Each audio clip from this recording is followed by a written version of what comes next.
Hello, welcome to a video lesson about commas in a series, sometimes called commas in a list or serial commas.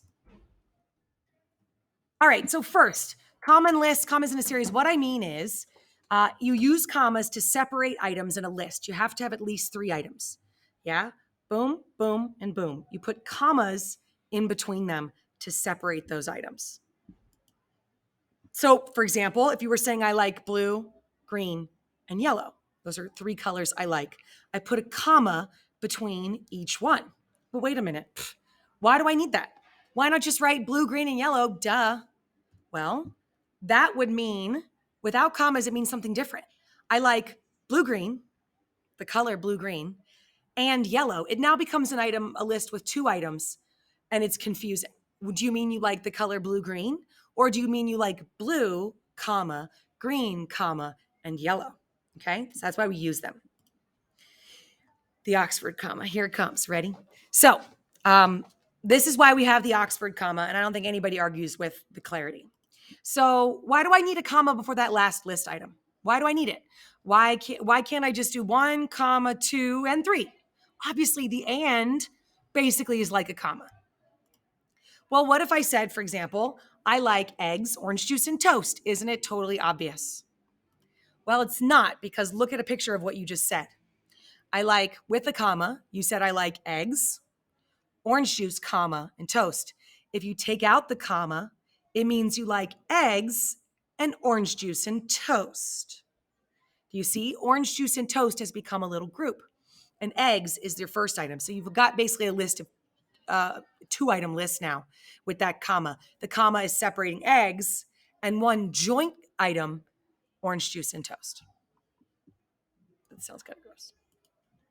So, for example, sometimes I don't put a comma because the information after the first comma is a clarification of the first thing I said. So this is a picture of me from my wedding. I was with my parents, Marcia and Che. Those are their names. So I wasn't with 3 people. I was with 2 people, my parents, and I'm going to clarify. I put a comma and then I give a little bit more information about my parents, that their names are Marcia and Che. Yeah. This is not a series comma because I'm not listing 3 different things. I'm really saying I was with one thing, and the comma's job is to clarify what came before the comma. Yeah.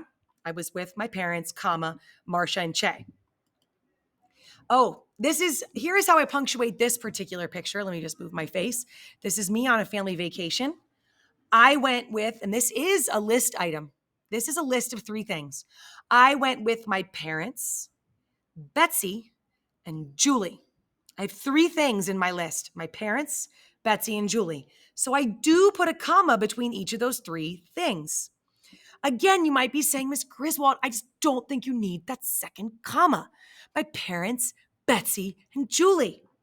Well, if I say that I went with my parents, Betsy, and Julie, here is what that means: that my parents' names are Betsy and Julie, which they well could be, but they aren't. So you need to know what you're trying to communicate so that the reader understands exactly what you mean. So without that comma between Betsy and Julie, it sounds like Betsy and Julie is clarifying who my parents are. Yeah? So that's why we need the Oxford comma. That's why we need it. So at the end of the day, if you have a list of 3 items, A, B, and C, put a comma before each one. If there's more than 3, great. Comma, comma, comma, and. You always put a comma in before that final and. Notice the comma is here and not here. That would sound weird. A, B, and C. It's A, B, and C.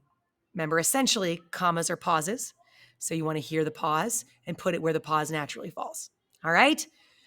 Good luck with commas in a series. It's not too hard. Use the Oxford comma.